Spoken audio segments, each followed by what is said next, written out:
So I spent all of this time cramming a bunch of things into under 10-minute videos, talking about things that I read a lot about by people that are a lot more eloquent and coherent than I am, because this is a project on capturing things that are ephemeral and having a one-sided dialogue and a whole bunch of other stuff that I've mentioned here and there.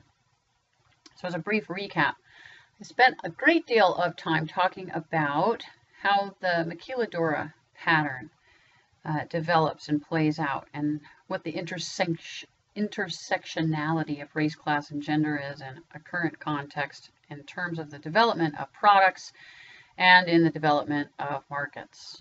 Or, I don't know if we want to use the word development, we can talk about domination of, manufacturing of. And we talked a little bit about history, and we talked a little bit about humaneness, and we talked a lot about how you have to participate at a level at which your participation has some kind of efficacy. So the whole scale issue is eventually the outer bubble that started all of this. What exactly does it mean to do something at scale? Well, scale as an approachable thing really has a lot to do with decentralization.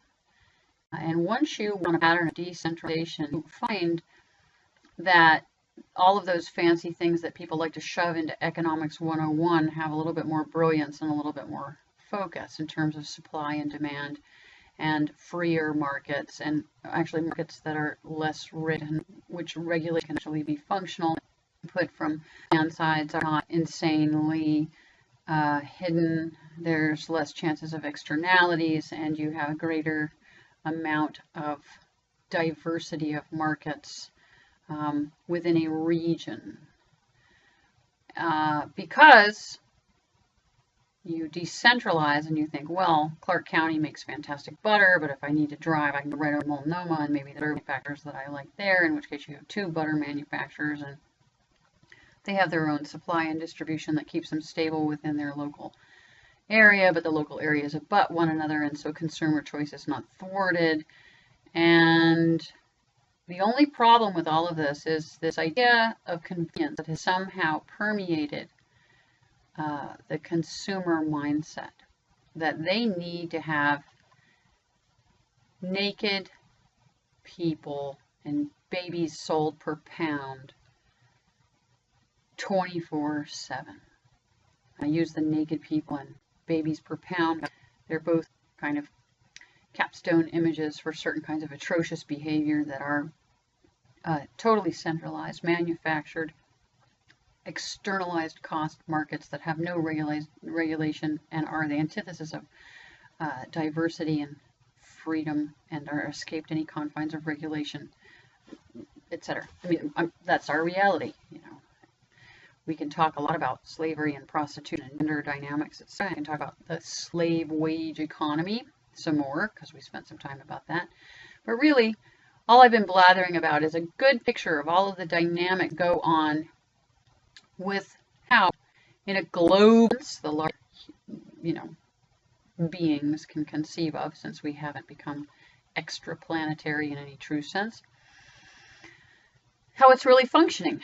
There's a handful of people who own everything and make all sorts of decisions about what the rest of us are going to do.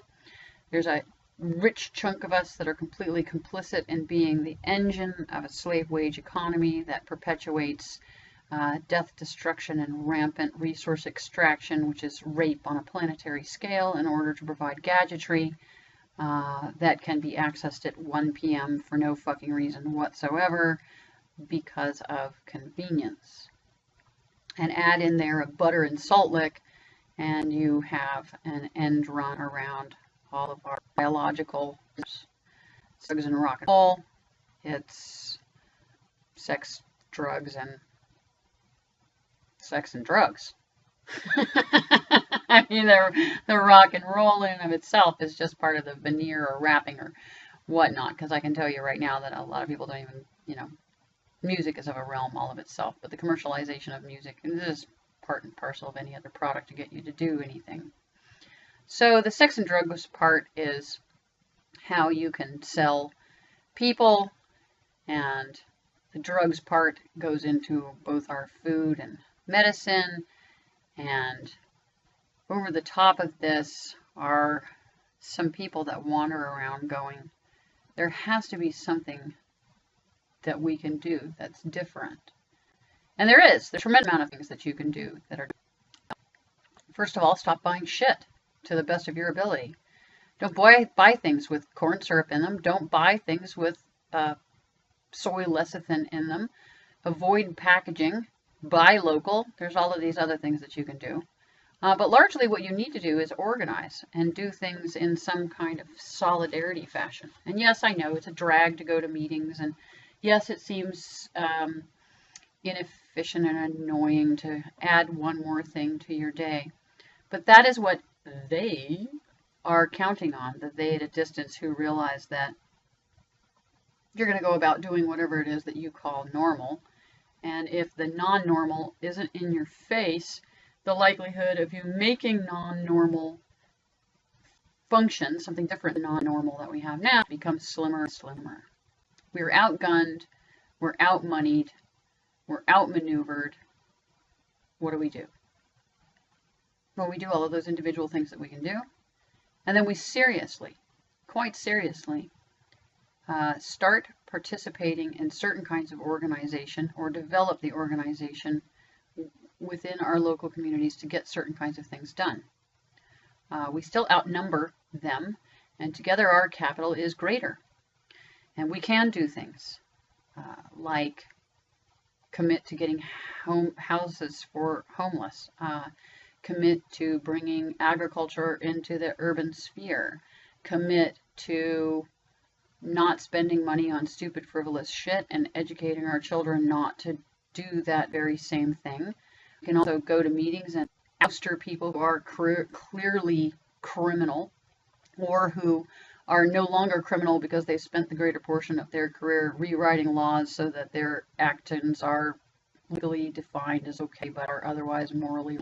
And so things that we can do in our environment that don't take any time but will have an interesting effect is to stand up and be seen and be heard and get together.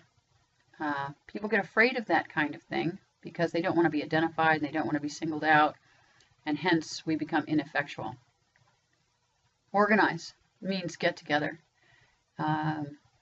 It means lift one another up. It's why people go to church on Sundays or Saturdays or Fridays or Wednesdays or any other day that they happen to go into some sort of organized spot. Find an organization, become more participatory in it.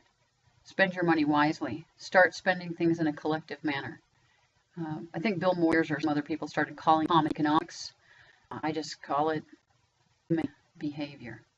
If we do not wrest the mechanics of this society that we happen to live in out of the hands of the thoughtlessness that it garnered in its momentum, and the greed and vileness that it's directed at by the profiteers that call themselves CEOs and their executive board, then truly we might as well just shoot ourselves in the fucking faces.